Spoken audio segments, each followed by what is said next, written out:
It was a cold evening in Toronto, the kind of night where the city lights shimmered off rain-soaked streets and the air carried the smell of coffee and wet asphalt. Inside a small diner tucked between tall buildings, a man named Daniel sat alone at a corner booth. He had ordered his usual, a bowl of soup and a sandwich, but tonight, even the warm smell of tomato soup couldn't fill the emptiness inside him. His company had recently downsized, and after 15 years of loyal service, he was let go. For the first time in years, he had no place to be, no one waiting for him, and no reason to rush home. He stirred his soup absent-mindedly, watching the door as families and couples came and went.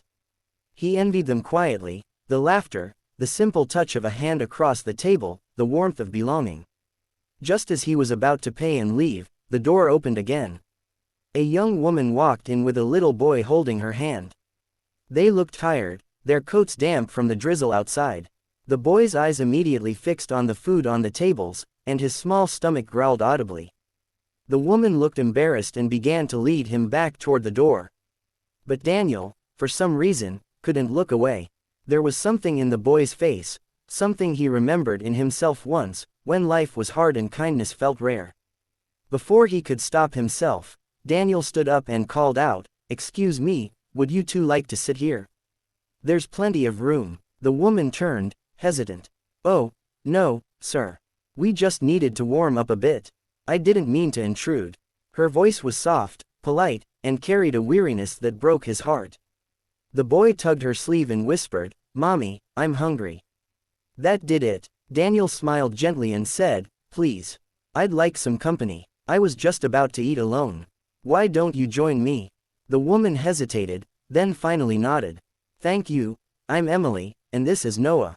They slid into the booth across from him, the little boy's eyes lighting up as the waiter brought a menu. Daniel ordered extra fries and a burger for the boy before Emily could protest. She looked down, embarrassed. "You don't have to," she began, but he cut her off kindly. "It's okay. Let's just enjoy dinner." As they ate, Daniel learned that Emily had recently lost her job as a cashier at a grocery store. She'd been trying to find work for weeks but had little luck. Her rent was overdue, and most nights, she skipped dinner so Noah could eat. Tonight, they had been walking to a shelter when they passed by the diner, and Noah said he could smell the fries. She couldn't afford a meal, but she couldn't say no to her son's hungry eyes either. Daniel listened quietly, his heart aching. He told her about losing his job, about the loneliness that had crept in since his wife passed away 3 years ago. For the first time in months, he felt seen. And as they talked, something warm began to grow in that little booth, something both of them had been missing: hope. When the meal was done, Emily reached for her small purse, but Daniel stopped her. "No," he said softly, "this one's on me." She looked like she might cry. "I don't know how to thank you." He smiled faintly. "You already did. You reminded me what it feels like to share again." Before they left, he slipped a folded napkin across the table. Inside was his business card and a note, "Come by tomorrow. I know someone who's hiring." Emily blinked in disbelief. "Are you serious?" He nodded. "A friend runs a local cafe, they could use someone reliable." "You've got that kind of spirit."